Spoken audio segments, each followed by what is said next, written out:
Perkenalkan, nama saya Edi Gunawan dari Prodi Manajemen, tugas bisnis. Perkenalkan, dosen dulu kapan SI dan isinya master sempurna.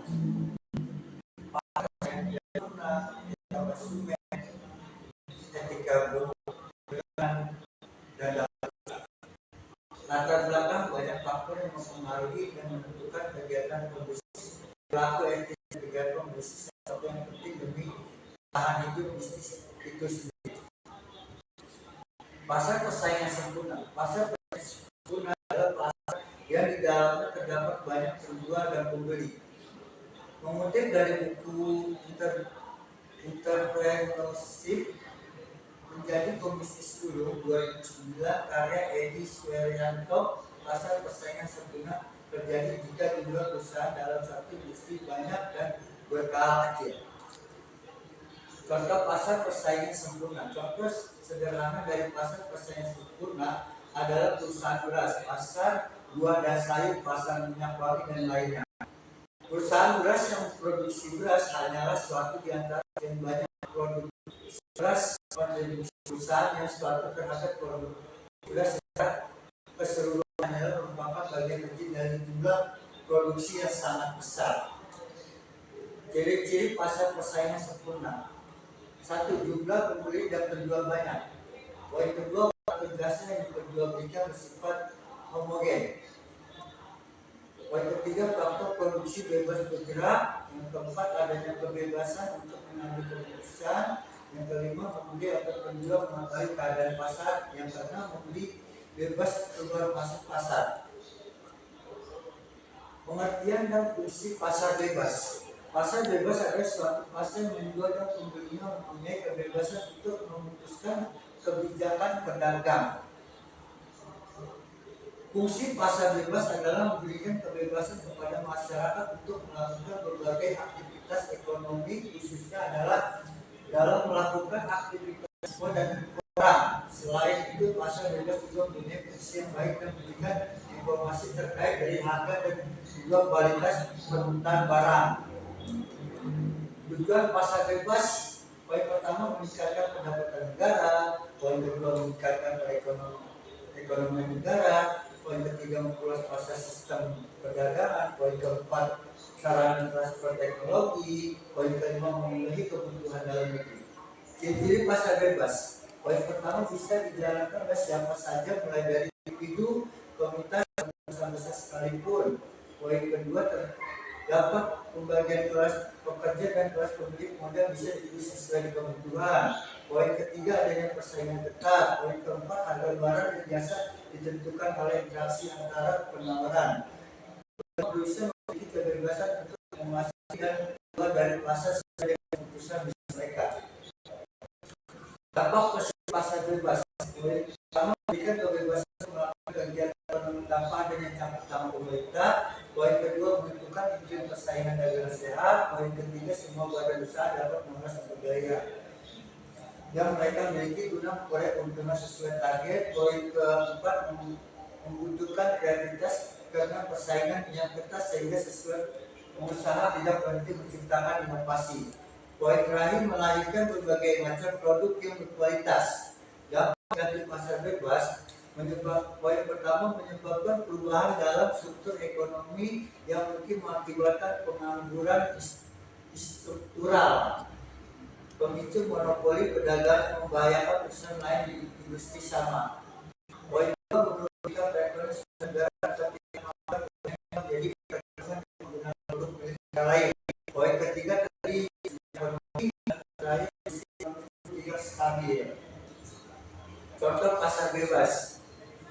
Poin pertama, APEC, Asia Pacific Economic Cooperation.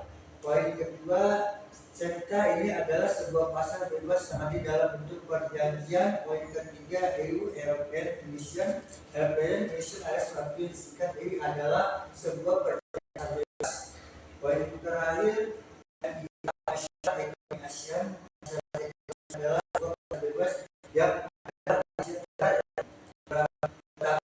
negara di wilayah Asia.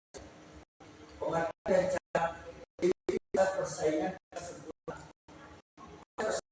ada setiap dua pemeriksaan bahan atau produk sama atau serupa. Ciri-cirinya juga sama. Poin kedua, penjualan sedikit atau banyak pembeli dan penjual berhak menentukan produksinya sendiri. Poin keempat, bahan sisa selesai. Poin terakhir, dilakukan untuk pengganti. Pasal pasar sempurna. Pertama, pasar poli ada pasar di mana ada satu penjual dapat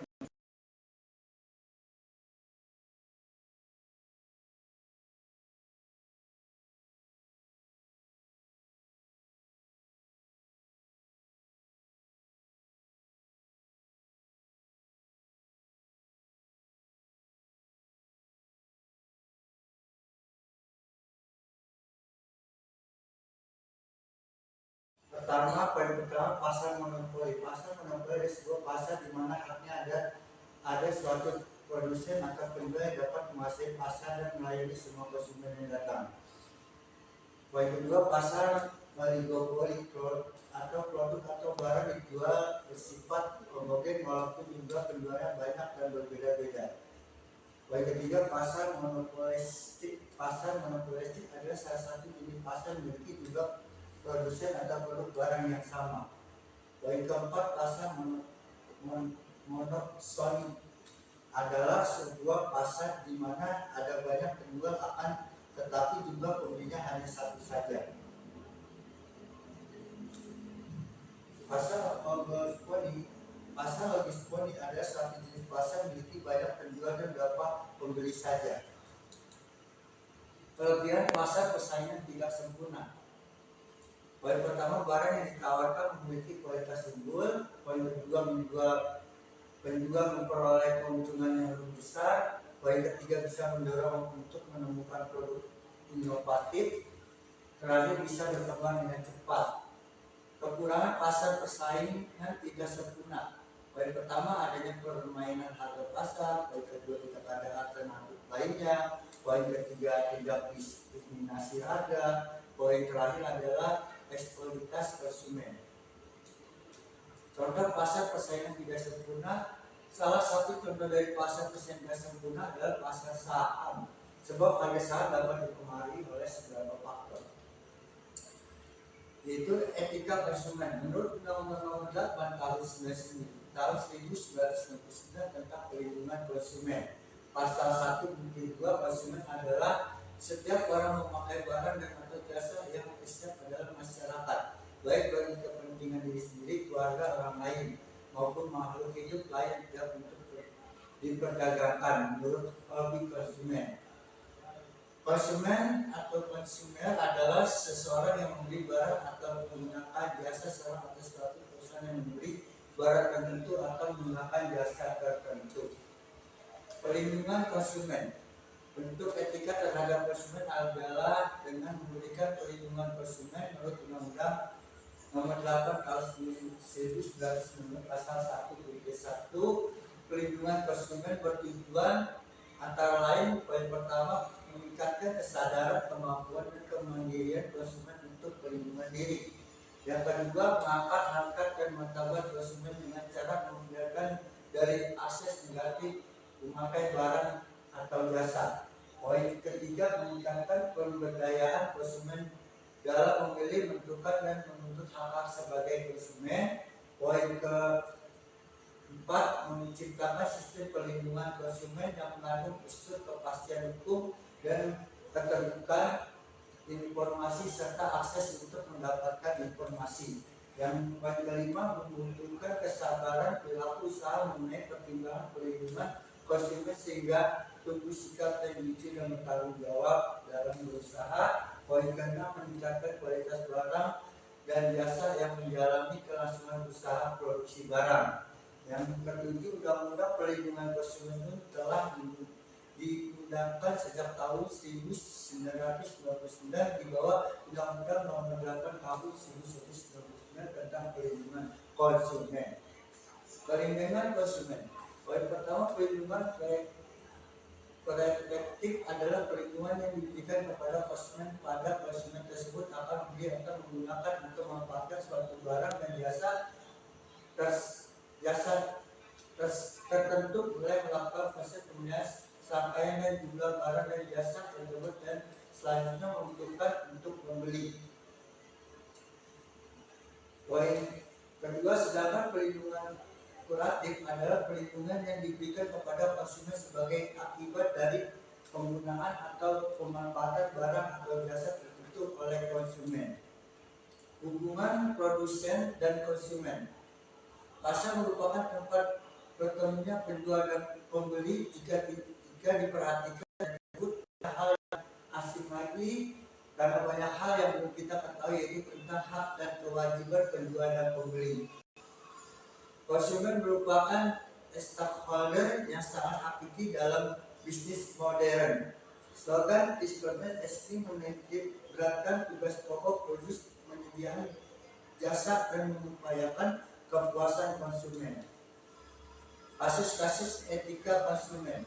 Beberapa kasus etika konsumen meliputi penolakan rektur produk, penjual merek, dan informasi produk. Hak konsumen meliputi 1. Hak atas konfirmasi, 2. Hak memilih, 3. Hak atas keamanan produk, dan yang terakhir 4. Hak atas kompensasi. Etika dan fungsi periklanan. Etika periklanan di Indonesia adalah etika keluaran Indonesia yang terbaru ialah pandemi 2020. Etika periklanan adalah etika sebagai kumpulan tentang lembaga berkaitan profesi serta usaha di bidang periklanan telah disepakati bersama dan haknya diterapkan dalam menjalankan usaha periklanan. Dari iklan yang juga sesuai dengan nilai etika dan moral. Fungsi utama etika periklanan. Poin pertama, menginformasikan suatu produk atau jasa kepada halayak. Kedua, memprioritaskan konsumen terhadap suatu barang atau jasa. Yang ketiga, menarik perhatian konsumen terhadap suatu barang atau jasa. Yang keempat, mendukung komunitas bisnis yang ada. Yang kelima, membangun dan memelihara hubungan baik antara konsumen dengan usaha penyedia produk dan jasa. Jenis-jenis iklan. Yang poin pertama, iklan komersial. Ada iklan untuk mempromosikan sebuah barang atau jasa. Contoh misalnya seperti produk yang hendak dikenakan, kedua menjelaskan tentang produk, ketiga penggunaan produk, keempat cara mendapatkan produk, kelima terkadang produk harga dan sistem money dan konsumen yang sudah pernah menggunakan produk tersebut. Kedua, non-konsumsi dan suatu mengajak masyarakat melakukan sebuah tindakan. Kasus etika periklanan.